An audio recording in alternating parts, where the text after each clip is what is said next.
索尼 ZV-E1现在已经成为了我的拍摄主力军，个人感觉在摄影部分，它真的是一个得力干将。机身小，重量轻，成像完全不输双倍价格的 FX3。除了没有双卡槽，拍照只有1200万像素之外，在我的心中，它配得上完美 Vlog 机皇这个称号。为了让它能够发挥最大的生产力，也能够更好的去适应各种拍摄场景，相机配件真的一直在买，从来没停。甚至在配件方面，我的花费已经远远超过了这15000块钱的机身。这 ZV-E1妥妥的一个吞金兽啊！现在我终于明白了什么叫做摄影穷3代，配件毁一生。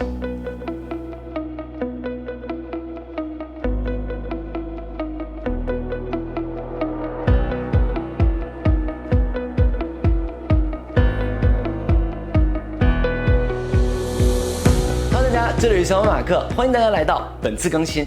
那今天呢，我就在家里边给大家分享一下我手中的这一台索尼 ZV-E1搭配的所有的配件。有一些呢是我新买的，有一些已经用了很长的时间，有一些无敌适配，而有一些呢用了一下就被打入冷宫，等着挂二手。那这期视频呢，应该算是一期囊括了我的真实使用感受的深度分享，希望能够为有需要的小伙伴们提供一些参考，建议大家收藏。那在这儿呢，首先声明一下，本期视频所有的配件全部都是我的真实使用感受，也都是我自己购入的，大家可以放心使用。如果你喜欢，也别忘了给我一个大大的3连和关注，在这儿谢谢大家。那我们现在开始。那大家都知道，兔笼呢，主要目的第一个是在拍摄的过程当中去保护机身，第二个呢就是提升整个相机的拓展性。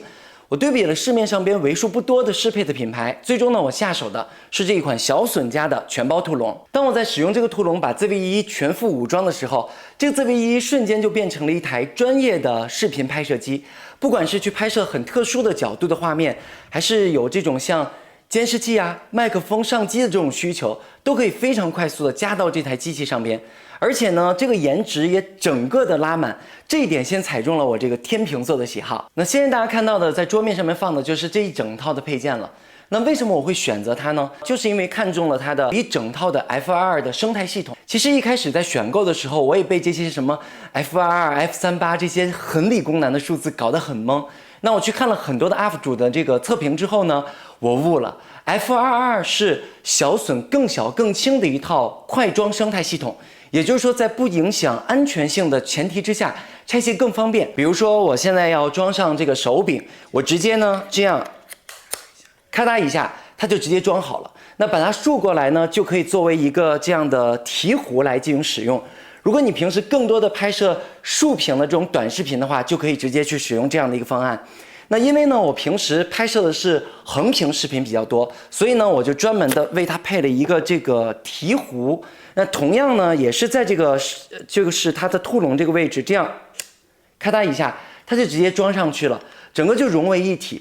因为它是这种榫卯的一种结构模式啊，就省去了那种拧螺丝的这种过程，一推安装，一摁拆卸。这种设计呢，我觉得就真的很绝，保持锁紧稳固这一点，我觉得还是可以比较放心的。那这个呢，就是我给他买的一个2维云台。我平时呢都是把无线图传装到这个上面的。如果我拍摄的时候需要监视器的时候，我就同样也是可以咔嗒一下卡在我的提壶，或者是直接卡在兔笼上边。当它使用的过程当中，就不会造成操作上面的压力，能够更加的方便和快捷的去使用的时候，你就会更愿意去使用它。那像这种常用的录制键、ISO 键都不会受到影响。那顶部呢，左右两侧分别有一个 F22的快拆，那底部呢分别有一个 F22、F38、F50的接口。当然，在使用下来呢，我也发现了它存在的一些缺点，或者是有一些可以改进的地方吧。因为 ZV-E1这个相机的插线部分呢，它有的时候会有一点松动，所以如果要是能设计出相应的 HDMI 的线加模块的话，可能会让这个结构更加的牢固。目前这个方面它是一个空白的。那第二个呢，就是相机的整个的握持感。如果能够在兔笼的前边的这个握持这个地方设计出来一个比较舒适的这个模块的话，可以增加它的这个握持感。我觉得我一定会无脑入。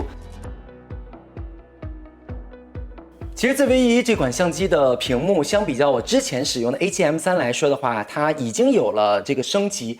但是呢，有的时候单兵作战的时候拍摄现在这种 A RAW 的画面，那就需要来来回回的跑到相机那个位置去调整构图，每次拍摄的前期准备就已经把我的状态都耗没了。或者有的时候呢，需要拍摄一些比较细节的画面，那回放看焦点的时候，我恨不得要把眼睛长到屏幕上面去。所以呢，我就萌生了入手一个监视器这样的一个想法。那看了一圈呢，我又放弃了，因为市面上面的监视器真的太多了，不管屏幕还是功能，说白了就是贵的买不起，便宜的看不上。就在这个时候呢，手机图传被我发现了。那图传呢，相比较起来，传统的监视器最大的区别就是你可以直接使用手机去监看画面，所以呢，这种图传模块的体积呢，就相比较会比较小一些。那在我还没有买我手中的这个的时候，我先去研究的是智讯家的 CMO 的这一款。那当时呢，我就已经想在双11的时候直接下手了。但是在双11之前呢，我突然发现这个智讯它又新上了一款无线图传，它是只需要你连接到相机上边，也就是这根线，它的这个画面就可以通过无线的方式来传输到我的手机上边了。也就是说，我现在的手机随时可以去监看到我相机的这个画面，而且呢，它还可以同时图传到4台设备上面去，通过无线的方式。那你可以使用你手上边任何带有屏幕的这种设备，像苹果的 ISO 或者是 iPad 或者是安卓手机、平板都可以作为监看的设备。那官方宣传呢，说是这个图传的距离能够达到150米。我之前呢一直都没有测试过，所以现在呢我就来到了清迈的铁桥这个位置。那现在我手里面拿的这个 iPad 呢，它就直接传送的就是我现在相机所拍摄的画面。那我们接下来呢就直接从桥的这头走到桥的那个头，我觉得差不多有20-30米的距离吧。我们先测试这样的一个距离当中，它会不会有这种断连或者这种延迟的情况。走，现在画面的话还是比较流畅的。嗨，还是蛮流畅的。你从那个画面的车，就是画面旁边的车上面能看到，它整个的流畅度还是可以的啊。你们能看到吗？现在那个相机就在桥的那头，我觉得这个距离已经完全是够我自己使用的了。我不行，我觉得我现在必须要回去了，因为我怕待会儿我的画面没丢，我的相机丢了，快走！所以我现在在拍摄 A 肉的时候呢，整个的效率都有了很大的提升。我会把我的 iPhone 和这个 Nano 使用它这个蜗牛云台挂在它的这个机身上边，那这样呢，我就实现了机上监看。而手边呢，我还会有这样的一个 iPad， 那么这样呢，就实现了原地监看，直接可以坐在这儿就可以看到我拍摄画面当中的一切。那这其中呢，你也可以从屏幕上边看到拍摄参数，真的很适合像我这种没有团队单兵拍摄的小伙伴们。那在补光灯方面呢，我这里一共断断续续的买了4个，其中呢3个是 RGB 补光灯。那这4个呢我都有在使用，只不过不同的使用场景会有不同的选择。那我最常使用的呢就是这一款幽兰子的 VL49 口袋灯，这个应该算是一个老网红了吧。当时呢我是从影视飓风的视频当中种草下来的，也是我最推荐给大家的。底部呢有一个冷却接口，可以这样直接装在相机的热血口上边，就会非常方便我在夜间出门拍摄的时候的补光。那在它的4周的侧边呢，都会有一个冷靴口，就可以实现多灯的这样的拼接，或者是可以直接把麦克风直接卡在这个冷靴口上边。那电池的容量呢有2000毫安，我觉得对于我来说已经足够用了。RGB 模式呢可以显色出300多种颜色，我一般都会参照它背后的这个颜色板来去选出自己想要的颜色。那在价格方面呢，有活动的时候到手可能只需要80多块钱。那这个小的呢也是一个口袋灯，当然这个买的时间比较久了，是幽兰子的 VL66。那比较起来 VL49 来说，它没有 RGB， 只有 CCT 的冷暖光的模式，但是也可以做到无极调光。那我旁边的这一款呢是 VL110， 它是一个棒灯。那相比较平时看到的那些很长的这种棒灯来说的话，那它就更便于收纳和便携，因为它灯棒的这个属性呢，所以补光的范围呢会更广一些。在 RGB 方面，它还可以去调整颜色的饱和度，内置2600毫安的电池。一般我在拍摄的时候呢，会打开全功率，基本上能够使用1个半小时的时间。那背部呢同样有磁吸，所以呢可以吸到一些有金属的地方，使用的场景还是蛮多的。那这个相比较刚才那两个的话，都会比较贵一些啊。那我是花了289买的，但是它的性能也是这几个补光灯当中最好的一个，因为它光灯珠就有196颗。可以照射的角度范围比较大，所以呢，基本上所有的这些补光场景算是通吃了。那买的时候呢，它会有一个这个柔光罩，那比较适合拍摄一些大面积的照亮场景，光线呢也会比较柔和一些，作为主光的工具来使用。那附带的呢，还有这样的一个格栅，就更多的可以去做一些勾勒啊、轮廓光啊、点缀光啊。那照射的范围呢更加的集中，适合去拍一些产品的特写。总结下来。VL49更小巧便携，适合作为拍摄 vlog 时候的面部补光。VL110使用场景比较丰富，更适合特殊场景的拍摄。VL196就比较全能了，适合在室内进行补光使用。那这4个灯呢，都是可以边充边使用的，大家可以去按照自己使用的场景来进行选择。我的拍摄相机呢，除了这一台主力机 ZV-11之外，我还会根据我出门的拍摄场景，带上一些其他的装备。比如说专门拍照的 A7M3， 记录运动的 GoPro 10，拍摄全景的 Insta360X3， 还有呢航拍必带的大疆 Air2S。你别误会啊，我这不是在显摆我的设备有多少，而是想要告诉你，相应呢我就要买这么多的内存卡。那有这么多的内存卡呢，就要去收纳，所以呢我就专门买了一个这种收纳卡盒。那这个呢是 PGY-TECH 家的闪传卡盒，它不仅仅可以作为一个卡盒来使用，它还是一个高速读写的读卡器，就是把有关于卡的收纳、读取就一次性全部都解决掉了。312兆每秒的传输速度呢，是真的很快，快到起飞的那种。基本上有了它，我的所有的读卡传输就没有用过其他的读卡器，包括我家里边的拓展坞，到现在基本上都是闲置的状态。它拿到手上边呢，就是非常的有质感，我觉得还是蛮不错的。外边呢是一层比较厚的硅胶套，很结实。在不是很厚重的情况下，能够很好的去保护好这里边的主体。那这里边呢有4个 TF 卡位，4个 SD 卡位，还有2个 SIM 卡位。主要是这里边比较贴心的是，它还有一个卡针。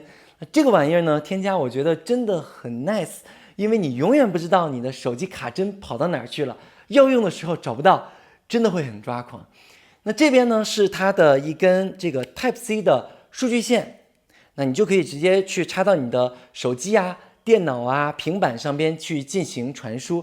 那这边呢有卡槽，这个卡槽一个是 TF， 一个是 SD。那像我现在用的 V30的卡呢是170兆每秒的传输速度 ，V90的卡呢是每秒200兆。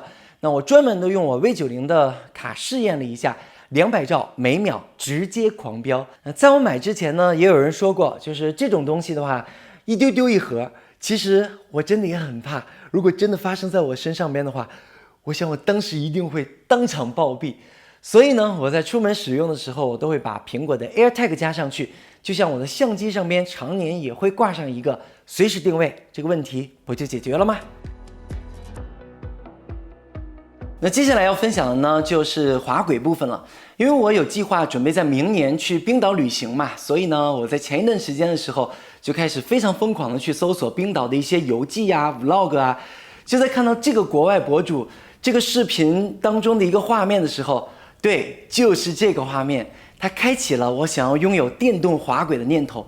于是呢，我就开始没日没夜的去看各种测评，去选长度、选品牌。那最终呢，我入的就是这个洋村工厂的巧克力 Pro 滑轨，还有起司模块。我选的呢是这款40厘米的，最主要考虑到的就是它的便携性。那刚刚大家看到的所有的那些丝滑运镜的特写画面，全部都是出自于它。